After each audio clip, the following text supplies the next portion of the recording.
महिला जो है वो हम ग्राउंड रिपोर्ट भी कर रहे थे, तो वो कह रहे थे कि 21 रुपए कम मिलेंगे। दिल्ली की जनता को पिछले 10-11 साल से झुठलाकर, फुसलाकर, धोखा दे करके ये पार्टी दिल्ली की सत्ता में काबिज हुई है। आम आदमी पार्टी में कुछ उलट देखने को मिल रहा है। जो मौजूदा विधायक थे, सिटिंग एमएलए, उनका टिकट कटा, वो नाराज हो गए, कह रहे कि प्रवीण कुमार चोर है। उन सबकी पार्टी अलग है, वो लोग इस तरह की जिम्मेवारी वाले लोग नहीं है। अरविंद केजरीवाल कह रहे हैं कि अगर हमें बहुमत मिलता है तो मुख्यमंत्री मैं ही बनूंगा। मैंने पहला राज्य देखा है जिसमें जेल में रह करके उन्होंने सरकार चलाने की बात की। जमानत पे रिहा होना मुकदमे से खारिज होना नहीं है, और उसमें रिस्ट्रिक्शन है कि वो सचिवालय भी नहीं जा सकते। उन्होंने MBA फॉर्मूला के तहत उन्होंने M से महिला, B से बुजुर्ग और A से ऑटोवालाज को टारगेट किया है। किस प्रकार से अत्याचार और शोषण आम आदमी पार्टी की सरकार में हुआ है, आपने सबने देखा है।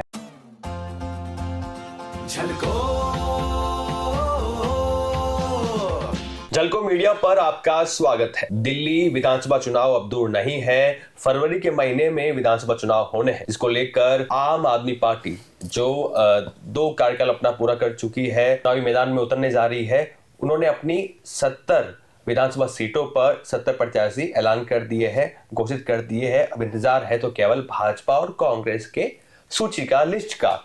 हमारे साथ एक नेता है भाजपा के, नाम है नरेंद्र कुमार चावला, जो कि पूर्व महापौर रह चुके हैं HDMC यहाँ से। तो इनसे बातचीत करेंगे, चर्चा करेंगे, जो कि दावेदार जता रहे हैं जनकपुरी से। स्वागत है आपका झलको मीडिया पर। कैसे हो सर? सभी दर्शकों का स्वागत है, अभिनंदन है। पहला सवाल आपसे ये पूछना चाहूंगा कि यहाँ पर हम आ रहे थे तो सड़कें टूटी है, गड्ढे हैं, और महिला जो है वो हम ग्राउंड रिपोर्ट भी कर रहे थे, तो वो कह रहे थे कि 21 रुपए कब मिलेंगे, कब मिलेंगे। मतलब उनको यही क्लियर नहीं है कि कब मिलेंगे, कि ऐसा क्या कुछ है प्रोसेस जिसके लिए वो एलिजिबल हो।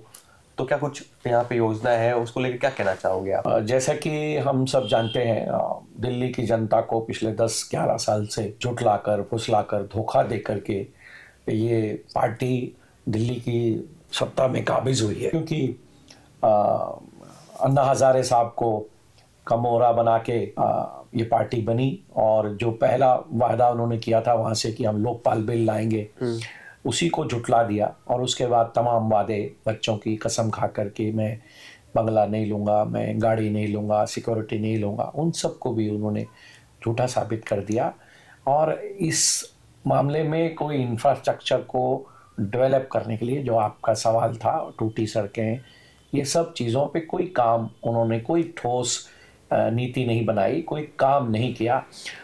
इसलिए अब मुझे लगता है कि दिल्ली की जनता इस पर विचार कर रही है कि अब इन्हें हमें नहीं लाना है, और इनके धोखे में नहीं आना है। इस बार हमने इसको बदलना है। दूसरा सवाल सर मेरा आपसे ये रहेगा कि यहाँ पर सड़कों पर बड़े बड़े पोस्टर, होर्डिंग्स लगे हुए हैं चारों तरफ सड़कों के। तो 2 नाम है, एक तो आशीष सूद और एक आपका नरेंद्र कुमार चावला। तो दोनों में से किसको भाजपा पार्टी अपना प्रत्याशी इस विधानसभा सीट पर बनाएगी? भारतीय जनता पार्टी में लोकतांत्रिक प्रक्रिया है। हर आदमी को, हर कार्यकर्ता को, जमीनी स्तर पर जो भी लोग काम करते हैं, उन सबको यह हक पहुंचता है कि वो समय आने पर एक टिकट की मांग कर सकते हैं, मांगते हैं। और पार्टी जो हाई कमांड फैसला करता है, वो हम सब कार्यकर्ताओं को वो मंजूर होता है। एक बार टिकट मिल जाने के बाद हम सब लोग, जिसको भी टिकट मिलती है, उस सबके लिए कार्य करते हैं। वो हमारे लिए कमल का फूल होता है। वो ही भारतीय जनता पार्टी का उम्मीदवार है। हम उसको जिताने के लिए सब लोग काम करते हैं।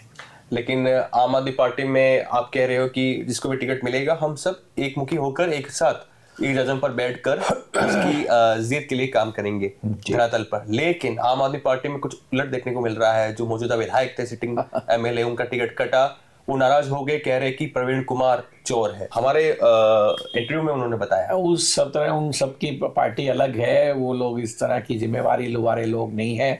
वो एक नक्सलाइट विचार रखने वाले लोग हैं, और वो एक टाइम में एक ऐसा सिचुएशन आ गई, उस समय वो बन गए, और उनको दिल्ली की जनता ने एक बहुत बड़ा मैंडेट दे दिया, जिसकी वजह से वो है। लेकिन वो लोग अपॉर्चुनिस्ट हैं, वो लोग इस बात के लिए नहीं है। हम लोग एक विचारधारा के लिए काम करते हैं, और विचारधारा में आज ही बहुत बड़ा सम्मेलन, त्रिदेव सम्मेलन जनकपुरी विधानसभा का हुआ है, उसमें सभी कार्यकर्ताओं ने एक तरह से संकल्प किया है कि भारतीय जनता पार्टी का जो भी कैंडिडेट होगा उसके लिए दिन रात एक करके आने वाले समय में हम उसको यहाँ से इस सीट से जिताएंगे। यहाँ पर एक सवाल यहाँ पे बना हुआ है, सबसे बड़ा सवाल ये है कि चेहरा कौन होगा। क्या यहाँ पर कोई चेहरा नहीं होगा, केवल प्रधानमंत्री नरेंद्र मोदी के चेहरे पर चुनाव लड़ा जाएगा, जिस प्रकार से बाकी के राज्यों में भी हमने देखा, राजस्थान हो, MP हो, कहीं भी हो, हरियाणा में हो, तो क्या लगता है कि यहाँ पे चेहरा नहीं घोषित करना, या फिर एक चर्चा ये चल रही है कि स्मृति ईरानी का चेहरा यहाँ पे हो सकता है? पार्टी का निर्णय होता है, पार्टी बहुत सारी चीजें अध्ययन करती है। हमारे नरेंद्र मोदी जी हमारे यशस्वी प्रधानमंत्री, हमारे नेता हैं, नो डाउट। कहीं भी पूरे भारतवर्ष में चुनाव होगा तो उनका चेहरा तो होता ही है, और उनका चेहरा है, और वो खाली भारत में नहीं बल्कि पूरे विश्व में है। आपने आज भी देखा, वो जहाँ गए हैं वहाँ US, अमेरिका, रूस, कहीं भी, ऑस्ट्रेलिया, तो वो हर जगह बहुत ही प्रसिद्ध नेता है, विश्व नेता है। Modi ji is our boss, ऐसा देश के राष्ट्राध्यक्ष और प्रधानमंत्री बोलते हैं। अमेरिका के राष्ट्रपति भी उनको खोज करके उनसे मिलने की बात सोचते हैं। तो वो तो नेता हैं। बाकी अध्ययन करके पार्टी जैसा भी निर्णय करेगी कि पार्टी के लिए विधानसभा में चेहरा रख करके चुनाव लड़ना है या बिना चेहरा जैसे नरेंद्र मोदी जी की और हमारी नीतियां और हमारी पॉलिसीज और हमारा जो मैनिफेस्टो है, उन सब कामों को लेके, और जो एंटी इनकम्बेंसी यानी कि जो काम इन्होंने वादे किए थे एक भी नहीं किया, उन सबको धरातल पे लोगों के सामने ला करके जो इन हर मोर्चे पर ये विफल रहे हैं, भ्रष्टाचार सबसे बड़ा इनका मुद्दा है, उन सब को लेकर के भारतीय जनता पार्टी दिल्ली की जनता के पास जाएगी और दिल्ली की जनता इस बार भारतीय जनता पार्टी को स्वीकारेगी। अरविंद केजरीवाल कह रहे हैं कि अगर हमें बहुमत मिलता है तो मुख्यमंत्री मैं ही बनूंगा। नहीं, वो कैसे बनेंगे मेरे समझ से बाहर है, क्योंकि अभी तो कोर्ट ने ही उनको अलाउ नहीं किया है। वो सचिवालय जा नहीं सकते, वो अभी किसी फाइल पे साइन नहीं कर सकते। मैंने पहला राज्य देखा है जिसमें जेल में रह करके उन्होंने सरकार चलाने की बात की। मुझे लगता है कि लोकतंत्र के इतिहास में एक ऐसे बहुत बड़ा इस तरह का उदाहरण कहीं नहीं मिलता है, एक काला है दिन। लेकिन वो फिर से उन पर मेरे ख्याल से कुछ चार्जेस लग रहे हैं और उन पे LG साहब ने अपने साइन किए हैं जिससे उन पे कुछ जो मुकदमा चलाया जाएगा।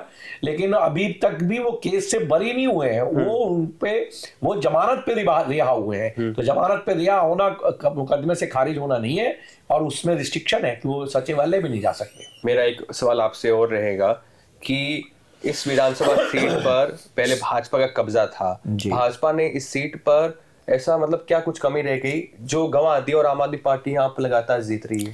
नहीं, वो मैंने जैसे आपको बताया, पूरी दिल्ली में ही दिल्ली की भोली भाली जनता ने इनके झूठे वादों में इनके उसमें आ गए और दिल्ली की 67 सीटें जो हैं आम आदमी पार्टी सरकार को चली गई।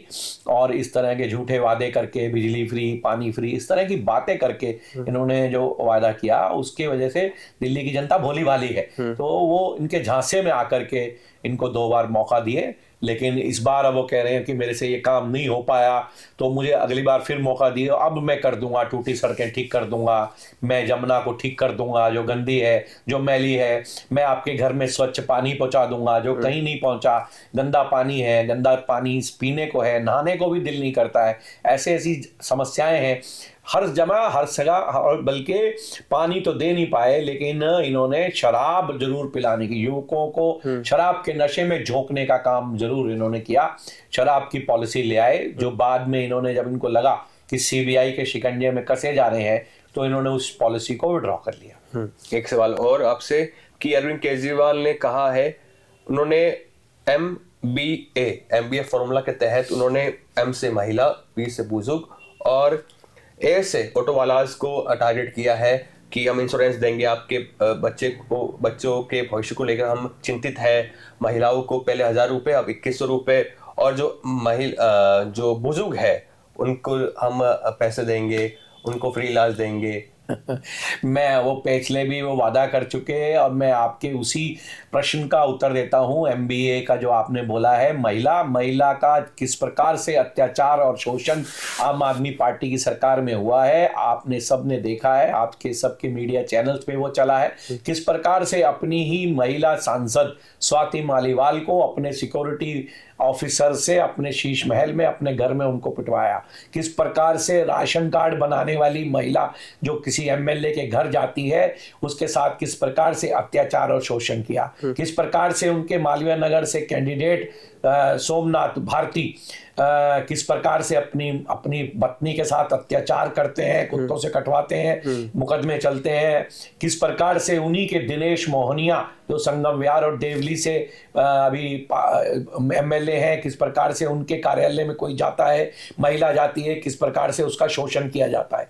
ये सब मीडिया चैनल्स के ऊपर है। और किस प्रकार से उनकी अपने ही महिलाएं जो उनके साथ रही हैं वो अब उनका बयान व्यक्त कर रही हैं, उनकी व्यथा व्यक्त कर रही हैं, ये आप खुद जानते हैं। आज जहां तक आप उसकी बात करें बुजुर्गों की सीनियर सिटीजन्स की वो रोक दी। केंद्र सरकार द्वारा 70 साल से ऊपर की आयु का जो आयुष्मान योजना है जिसमें 5 लाख तक का इलाज है, फ्री है, उसको दिल्ली में लागू ना करना, सीनियर सिटीजन की पेंशन को रोकना, दिल्ली में कोई राशन कार्ड नया ना बनना, ये अपने आप में बहुत सारी ऐसी व्यवस्थाएं हैं जो इनको करना चाहिए था, नहीं की है। तीसरा आपने कहा ऑटो वालों ने भी इनको भरपूर समर्थन पहले दिया था, लेकिन इस बार भारतीय जनता पार्टी के साथ सभी ऑटो वाले हैं। ऑटो वालों की याद इनको पिछले 10 सालों में नहीं आई, लेकिन अब फिर से ये ऑटो वालों का राग गा रहे हैं। लेकिन इस बारी कभी शीश महल में नहीं बुलाया, कभी उसका दरवाजा नहीं खोला लोगों के लिए, उनसे कोई मिल नहीं सकता था, कोई उनसे बात नहीं कर सकता था। अब इनको ऑटो वालों की याद है। तो अभी लेकिन ऑटो वालों की सभी यूनियंस ने लगभग ये अपने संकल्प किया है और अपना समर्थन पत्र भारतीय जनता पार्टी को सौंपा है। कल भी पिछले दिनों भी भारतीय जनता पार्टी के 14 पंडित पंत मार्ग कार्यालय पे ऑटो वालों की भारी भीड़ ने भारतीय जनता पार्टी को समर्थन देने की बात की है। तो इसलिए जो इनका ये वादा है या ये जो दिखावा है वो इस बार चलेगा नहीं। 2 छोटे और सवाल आपसे और हाथों चाहता हूं कि आप उस पर अपनी राय जरूर दीजिएगा। पहला सवाल, आपके साथ एक वाकया हुआ जहां कोई महिला आती है आपके यहाँ पर, वो कहती है कि वो पैसे कब मिलेंगे, 1000 रुपये।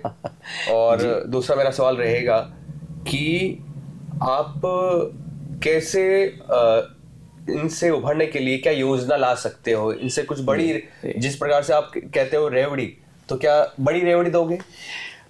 अभी इन्होंने वहां भी पंजाब में भी जहां इनकी सरकार है वहां भी 2-2.5 साल हो गए, वहां भी इन्होंने ये वादा हर महिला से के साथ किया था कि वहां आपको पैसे मिलेंगे, लेकिन वहां आज तक नहीं मिले हैं। लेकिन यहाँ अभी इन्होंने अपने प्रेस कॉन्फ्रेंस में, प्रेस वार्ता में एक घोषणा कर दी है, चुनावी घोषणा, कि मैं 2100 रुपये दूंगा। हालांकि वो जो कैबिनेट में अप्रूवल है वो कम की हुई है, और वैसे इन्होंने एक चुनावी जुम्ला छोड़ा है वो 2100 रुपये का है। वो मुझे नहीं लगता ये आने वाले भी नहीं है, और इस तरह का कोई वादा लोगों को झुठलाने के लिए, लोगों को फुसलाने के लिए किया है, वो कभी उसमें कामयाबी नहीं होगी। लेकिन हाँ, हम अच्छा विजन बना के, अच्छी योजनाएं बना के, जैसे प्रधानमंत्री ने उज्ज्वला योजना लाए हैं, प्रधानमंत्री अन्य क्षेत्रों में हमारे जहाँ हमारी राज्यों में सरकारें हैं किस प्रकार से सारों को राशन दे रहे हैं, पूरे हिंदुस्तान में मोदी जी की तरफ से राशन दिया जा रहा है मुफ्त कोरोना काल से। और ये ऐसी जो अच्छी योजनाएं हैं विजन के साथ, न केवल दिल्ली राज्य में उसको अच्छा, समुचित, हरा भरा, प्रदूषण रहित, यमुना साफ, पानी अच्छा, इन सब को, और बिजली का किस प्रकार से इन्होंने घोटाला किया है, जल बोर्ड में जिस प्रकार से घोटाला किया है, स्कूल को बनाने में किस प्रकार से घोटाला किया है, मोहल्ला क्लिनिकों में जिस प्रकार से घोटाले किए, इन सब भ्रष्टाचार से मुक्त दिल्ली की सरकार को देंगे। और दिल्ली की सरकार को हम जो है इतना अच्छा कर देंगे, ताकतवर कर देंगे, दिल्ली की जनता जो है खुद भारतीय जनता पार्टी के साथ चल करके इस अच्छे राज्य को, अच्छा, दिल्ली अच्छी है लेकिन उसको अच्छे से गवर्न नहीं किया गया है। हम बहुत सारी बातें, जो योजनाएं अच्छी हैं लेकिन यहाँ इंप्लीमेंट नहीं हुई है, चाहे वो कांग्रेस की रही हो या आम आदमी पार्टी की रही हो, उन सबको भी इंप्लीमेंट करेंगे और उनको करके दिखाएंगे कैसे किया जाता है। और जनकपुरी की जहां तक बात है, यहाँ जो सीवर की, पानी की जो समस्याएं, मूलभूत समस्याएं हैं, उसको पाइप्स को नया लगा करके, इंफ्रास्ट्रक्चर को डेवलप करके, अच्छा पानी, अच्छे सीवर की निकासी, ये सब दे करके एक अच्छी जनकपुरी और एक अच्छी दिल्ली का वो आपसे वचन और वादा कर रहे हैं। तो ये हमारे साथ थे नरेंद्र कुमार चावला, जिन्होंने कहा कि जो कर रखा है इन्होंने माहौल, जो पानी की बात करते हैं, बिजली की बात करते हैं, लेकिन इससे उलट हो रहा है और जनता परेशान है। सीवरेज का पानी पीने के लिए आ रहा है, मोहल्ला क्लिनिक सुचारू रूप से नहीं चल रहे हैं, और जो स्कूल है उनकी जो कंडीशन है वो इतनी अच्छा नहीं है, खासा नहीं है। हमारे साथ बातचीत करने के लिए बहुत बहुत धन्यवाद आपका। बने रहिए झलको मीडिया के साथ। नमस्कार। धन्यवाद।